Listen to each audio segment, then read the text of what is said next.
दोस्तों, रिलायंस पावर की बात करें तो स्टॉक के अंदर कल बहुत ज़बरदस्त गिरावट देखने को मिली। स्टॉक 40 तक आ गया है। अब आपको पता ही होगा कि इसने तेजी के दौर में 76 का हाई बनाया था। स्टॉक फिर 40 के आसपास आ गया है, जिसकी कल्पना भी नहीं की थी लोगों ने। अब आप समझ सकते हो कि बहुत सारा नुकसान हो रहा है और इस गिरावट के पीछे सबसे बड़ी वजह है ईडी ने अनिल अंबानी की प्रॉपर्टी को अटैच किया है। अब ये प्रॉपर्टी वो कौन-सी है और इससे अनिल अंबानी और उसकी कंपनियों की सेहत में क्या फ़र्क पड़ेगा, उसको समझने की कोशिश करिए, क्योंकि कंपनी का क्लियरिफिकेशन आ चुका है। उन्होंने जिस तरह से कहा है कि रिलायंस पावर, रिलायंस इंफ्रा को इससे कोई फ़र्क नहीं पड़ेगा। पूरी अपडेट को समझेंगे और कंपनी ने अपने क्वार्टर 4 के रिज़ल्ट को क्वार्टर 2 के रिज़ल्ट के लिए डेट का ऐलान कर दिया है। साथ में कंपनी फंड रेज़ भी करेगी, इसकी भी जानकारी दी गई है। इसके अलावा यहाँ पे मैनेजमेंट से किसी का रेजिग्नेशन हुआ है, क्या है वजह उसको भी जानेंगे और कुछ और अपडेट है जिसको समझेंगे इस वीडियो के माध्यम से। गिरावट का सिलसिला कब तक जारी रहेगा वो भी जानेंगे। लेकिन फ्रेंड्स, उससे पहले अगर आप पहली बार हमारे चैनल पे आए तो चैनल को सब्सक्राइब कर दीजिए, एक बेल आइकॉन दबा दीजिए ताकि जब भी नया वीडियो बने पहला नोटिफिकेशन आपको मिले। वीडियो पसंद आए तो लाइक से जरूर कीजिए। चलो फ्रेंड्स, वीडियो स्टार्ट करते हैं। मैं हूँ आपका दोस्त SB दवे और हमारे अपने चैनल ऑनलाइन कमाई में आपका बहुत बहुत स्वागत। तो सबसे पहले रिलायंस पावर के कारोबार की बात करें, 40.72 पर क्लोजिंग थी, जहाँ पे 7.24% की भारी गिरावट देखने को मिली। तो आप देख सकते हो कि एक बैड न्यूज़ ने पूरा माहौल बिगाड़ दिया। जो स्टॉक आप समझो 76 के आसपास पहुंच गया था पिछली बार तेजी के दौर में, वो स्टॉक अब समझ सकते हो कि गिरते हुए 40 पर आ गया। तो काफ़ी सारा नुकसान हो रहा है लोगों को। अब यहाँ पे इसकी हिस्टोरिकल परफॉर्मेंस है, पिछले एक महीने में यहाँ पे 10.21% के आसपास की गिरावट हो चुकी है, यानी निवेशकों को नुकसान हुआ है। 3 मंथ के हिसाब से भी 10% के आसपास की ही गिरावट देखने को मिल रही है, जबकि 1 ईयर के हिसाब से 1.93% यानी लगभग 2% के आसपास की गिरावट है। यानी पिछले एक साल में जिसने भी इन्वेस्टमेंट किया है वो यहाँ पे नुकसान में रह गया है, उसको फायदा नहीं हो रहा है रिलायंस पावर में। 3 ईयर का रिटर्न यहाँ पे 141% पॉजिटिव है, जो ठीक ठाक है, लेकिन 5 ईयर का रिटर्न बहुत ही बेहतरीन है। 1235% का ज़बरदस्त रिटर्न दिया है, क्योंकि स्टॉक लगभग 1 डेढ़ 2 रुपए के आसपास था, तो वहाँ से बेहतर किया। लेकिन अब यहाँ पे गिरावट का सिलसिला शुरू हो चुका। अब जो बड़ी अपडेट निकल के आ रही है, कंपनी की तरफ से एक्सचेंज को जानकारी दी है कि उन्होंने अपने क्वार्टर 2 की तैयारी कर ली है और मंडे को आप देखें 10 नवंबर को कंपनी अपना क्वार्टर 2 का रिजल्ट डिक्लेयर करेगी। तो डेट आ चुकी है और कंपनी ने यहाँ पे साथ में कहा है कि वो फंड रेज भी करने जा रहे हैं अपने बिजनेस को आगे बढ़ाने के लिए। काफ़ी सारे प्रोजेक्ट है जो कंपनी इस समय कंप्लीट कर रही है। बहुत सारे टेंडर भी जीते, सरकारी टेंडर, उसके लिए भी फंड की आवश्यकता है।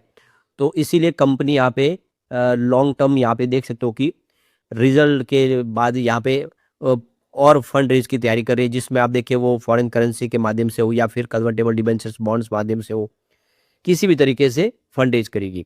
तो इसके लिए अप्रूवल लिया जाएगा बोर्ड ऑफ डायरेक्टर का और साथ में शेयर होल्डर की रजामंदी ली जाएगी ताकि वो फंड रेज कर सके। तो कंपनी यहाँ पे अब अपने बिजनेस के लिए तैयारी कर रही है कि वो पैसे इकट्ठा करे ताकि आने वाले समय में अपना बिजनेस जो पटरी पे लेके आगे बढ़ा पाए, क्योंकि काफ़ी सारे प्रोजेक्ट इस समय ऑन गोइंग है।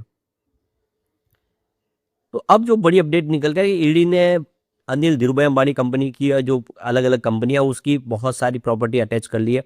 तो ये 4462 करोड़ की जो जमीन है, ये इन्होंने ईडी ने अपने कब्जे में ले लिया। करीब 32 एकड़ की लैंड है। आप देखिए धीरूभाई अंबानी नॉलेज सिटी, ये उसकी पूरी नवी मुंबई के अंदर जो प्रॉपर्टी है वो ईडी ने अटैच कर ली है। और आप देख सकते हो कि इस समय जो इनके ऊपर बैंक फ्रॉड का जो इल्ज़ाम लगा है, जिसमें कंपनियां इनकी शामिल है रिलायंस कम्युनिकेशन लिमिटेड और रिलायंस कमर्शियल फाइनेंस लिमिटेड और साथ में रिलायंस होम फाइनेंस लिमिटेड। ये सारी कंपनियां बैंक करप्ट है और इन कंपनियों के माध्यम से जो इन्होंने अनिल अंबानी ने जो फ्रॉड किए थे, ईडी के जो इल्ज़ाम है उसके हिसाब से उसको पैसे को रिकवर करने के लिए इन्होंने इस 32 एकड़ लैंड को अटैच कर लिया है। तो टोटल जो प्रॉपर्टी अटैच की है ईडी की तरफ से, उसकी वैल्यू अगर देखें ईडी की तरफ से तो वो 7500 करोड़ के आसपास है, यानी 7500 करोड़ रुपए की प्रॉपर्टी है वो ईडी ने इस समय जब्त की है। तो इसमें आप देखें करीब जो 5 प्रोविजनल अटैचमेंट ऑर्डर है, जिसमें देख सकते हैं 31 अक्टूबर और 4 नवंबर, इसमें करीब 42 जो प्रॉपर्टी अलग अलग उसको अटैच किया गया, जिसमें आप देखें मुंबई, दिल्ली, नोएडा, गाजियाबाद, पुणे, ठाणे, हैदराबाद, चेन्नई और ईस्ट गोदावरी आंध्र प्रदेश में इनकी जो प्रॉपर्टी थी वो सारी प्रॉपर्टी ईडी ने अटैच कर ली है। अब यहाँ पे इस पूरे मामले को लेकर अनिल अंबानी की तरफ से क्लेरिफिकेशन है। उन्होंने रिलायंस पावर और रिलायंस इंफ्रा के जो शेयर होल्डर है उनको ये आश्वासन दिया है कि उनको चिंता करने की कोई बात नहीं है। जितने भी उनके शेयर होल्डर है, अगर आप देख सकते हो यहाँ पे 50 लाख रिटेल शेयर होल्डर्स है जिन्होंने रिलायंस पावर और रिलायंस इंफ्रा में निवेश किया है, वो उनकी फैमिली है। और उनका जो कहना अनिल अंबानी का कि ईडी की तरफ से जो प्रॉपर्टी अटैच की गई है वो रिलायंस कम्युनिकेशन की है, जो ऑलरेडी इस समय देख सकते हो कि इंसॉल्वेंसी प्रोसेस चल रहा है, यानी उसके ऊपर नीलामी प्रक्रिया पूरी हो रही है। तो ये देख सकते हो कि रिजोल्यूशन प्रोफेशनल के अंडर में वो सारी प्रॉपर्टीज है। और यहाँ पे देखो कि सीओसी जो बनी हुई है स्टेट बैंक ऑफ इंडिया के द्वारा, उसके माध्यम से उस पूरी प्रॉपर्टी पे कंट्रोल है। तो एक तरह से देखें तो वो ऑलरेडी प्रॉपर्टी पहले से ही नीलामी की प्रक्रिया में गुजर रही है, क्योंकि वो रिलायंस कम्युनिकेशन की प्रॉपर्टी है और रिलायंस कम्युनिकेशन ऑलरेडी डूब चुकी कंपनी है। तो इससे कोई ज़्यादा फर्क नहीं पड़ता। ये सारी प्रॉपर्टी जो इन्होंने अटैच की है वो प्रॉपर्टी तो ऑलरेडी नीलामी प्रक्रिया में है। तो यहाँ पे इस मीडियम के माध्यम से आप देखें, जो एक्सचेंज को जान गए, उसमें कहा गया कि जो भी प्रॉपर्टी अटैच की गई है वो प्रॉपर्टी से दोनों कंपनियों को कोई फर्क नहीं पड़ेगा। रिलायंस पावर, रिलायंस इंफ्रा के जो शेयर होल्डर उनके लिए किसी प्रकार का कोई चिंता की बात नहीं है। इनका कोई संबंध नहीं है, इस पूरी प्रॉपर्टी का रिलायंस पावर, रिलायंस इंफ्रा से संबंध नहीं है। और किसी प्रकार की रिलायंस पावर या रिलायंस इंफ्रा का जो बिजनेस है उसका किसी प्रकार के उसके ऑपरेशन के ऊपर, उसकी परफॉर्मेंस के ऊपर और फ्यूचर प्रोस्पेक्ट्स के ऊपर कोई फर्क नहीं पड़ने वाला। जिस तरह से कंपनी बिजनेस में आगे बढ़ी है वैसे ही बढ़ती रहेगी। इस पूरे मामले से कोई लेना देना नहीं इस मामले का। तो यहाँ पे देख सकते हो कि अनिल अंबानी की तरफ से कहा गया कि अनिल धीरूभाई अंबानी ने पिछले 6 साल पहले यानी 2019 में ही रिलायंस कम्युनिकेशन से बोर्ड से इस्तीफा दे दिया था। वो उसके बोर्ड के मेंबर ही नहीं है। और देख सकते हो कि यहाँ पे कंपनी जो ऑलरेडी नीलाम हो चुकी है उसके मामले को लेकर अनिल अंबानी को गलत तरीके से घसीटा जा रहा है, उनके ऊपर एलिगेशन लग रहे। जबकि आप समझ सकते हो कि रिलायंस इंफ्रा और रिलायंस पावर का जो इस समय बैंक डेट है उसको जीरो कर दिया गया है।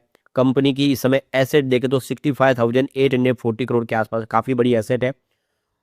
और आप देख सकते हो कि इनका जो नेटवर्थ है वो 14,287 करोड़ के आसपास है। तो कंपनी के फाइनेंशियल सेहत बहुत अच्छी है, किसी प्रकार की कोई चिंता की बात नहीं। जितना कंपनी के पास उसकी एसेट है और कंपनी का कोई बैंकों का कर्ज भी नहीं है, तो कोई चिंता की बात नहीं है। यहाँ पे उन्होंने बताया कि रिलायंस इंफ्रा का जो नेटवर्थ है वो 14,287 करोड़ के आसपास है।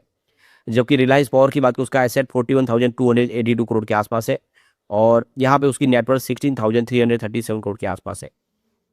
और 43 लाख इन्वेस्टर है जिन्होंने निवेश किया हो, कंपनी में भरोसा किया हुआ है। तो उनका कहना है कि दोनों कंपनियां मजबूत है, दोनों के पास काफ़ी अच्छी एसेट है और उनका नेटवर्थ भी मजबूत है। तो फिलहाल किसी प्रकार की कोई आपको चिंता नहीं करनी चाहिए। अब यहाँ पे गिरावट के सिलसिले की एक वजह और एक इंडिपेंडेंट डायरेक्टर ने यहाँ पे इस्तीफा दे दिया है, डॉक्टर विजय लक्ष्मी गुप्ता। इन्होंने रेजिग्नेशन दिया है और ये 3 नवंबर 2025 से लागू हुआ इनका रेजिग्नेशन। वैसे उनकी तरफ से कहा गया है कि ये उन्होंने जो रेजिग्नेशन दिया है, इस्तीफा, उनके कुछ पर्सनल रीजन की वजह से दिया है। इसे किसी प्रकार का कोई और दूसरा रीज़न नहीं है। और वो आप देख सकते हो कि इसको गलत तरीके से नहीं लेना चाहिए, ऐसा उन्होंने ये भी कहा है। लेकिन अब कोई इंडिपेंडेंट डायरेक्टर अगर रिजाइन करता है तो उसका थोड़ा निगेटिव असर होता है। तो एक तरह से देखिए, ईडी ने प्रॉपर्टी अटैच की, उसका असर। लेकिन जिस तरह से पूरा क्लेरिफिकेशन आया उससे उतनी चिंता नहीं करनी चाहिए, क्योंकि ये जो भी प्रॉपर्टी अटैच की गई है वो रिलायंस कम्युनिकेशन की और वो कंपनियां जो डूब चुकी है उनकी है। वो पहले से ही सीओसी उस प्रॉपर्टी को लेकर बातचीत कर रही है, वो पूरा प्रोसेस चल रहा है एनसीएलटी के तहत। तो ऐसे में अनिल अंबानी की कंपनियों का कोई लेना देना नहीं है। तो आने वाले समय आप देखिए स्थिति फिर अब सुधरेगी और आने वाले समय रिलायंस पावर फिर बेहतर कर पाएगा। लेकिन फ्रेंड्स, कोई भी इन्वेस्टमेंट करने से पहले अपने फाइनेंशियल एडवाइजर से एडवाइस ले ले या अपना खुद का रिसर्च करें, क्योंकि मैंने वीडियो आपके एजुकेशनल पर्पज के लिए ही बनाया। वीडियो पसंद आए तो लाइक से जरूर कीजिए और चैनल को सब्सक्राइब कर दीजिए। Thank you friends.